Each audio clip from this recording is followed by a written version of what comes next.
ఇవి ములకల చెరువుకు సంబంధించినటువంటి కనుగొండలు. బట్ ఈ కనుగొండలకి ఒక చరిత్ర ఉంది.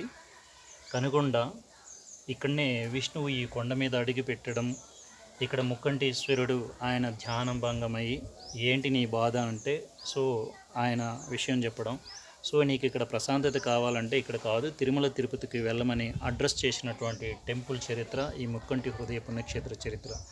అప్పుడు ఈ తిరుమల వెంకటేశ్వరుడు తిరుమలకి వెళ్ళి అక్కడ సెటిల్ అవ్వడం జరిగింది. ఇకపోతే ఇది కనుగొండ, ఇది నల్లకొండ అని చెప్పేసి, ఇది మూడో కొండ అనమాట. రుద్రకొండ అని చెప్పేసి భస్మాసుర కొండ అని పిలువబడుతుంది. ఇది ఈ రెండు కొండలు బ్యాక్ సైడ్ ఉంటుంది. దీన్ని నల్లకొండ అని పిలువబడుతుంది. బట్ దీన్ని అందరూ ములకల చెరువు కొండ అని పిలవడం జరుగుతుంది. దీన్ని గాదిరికొండ అని కూడా పిలుస్తారు. ఈ మూడు కొండలు ముక్కంటి హృదయాన్ని అంటే మూడు కళ్ళతో కూడినటువంటి హృదయం ఈ దేవరగుట్టతో అంటే ఇది నేచర్తో కూడుకున్నటువంటి టెంపుల్. ముక్కంటి హృదయాన్ని గిరిప్రదక్షిణ చేసినటువంటి వ్యక్తులకి అపజయం ఉండదు. వాళ్ళ జీవితంలో ముందుకు వెళ్తారు. అష్టైశ్వర్యాలు ఇవన్నీ సిద్ధిస్తాయన్నది ఇది ఒక చరిత్ర ప్రతీక.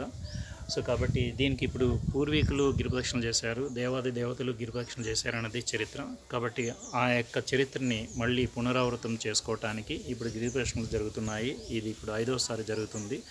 కాబట్టి భక్తులందరూ వచ్చే మాఘ పౌర్ణమికి 12వ తారీఖున అందరూ విచ్చేసి గిరిప్రదక్షిణలో పాల్గొని విజయవంతం చేయమని చెప్పేసి అందరినీ రిక్వెస్ట్ చేస్తున్నాను. జై హింద్.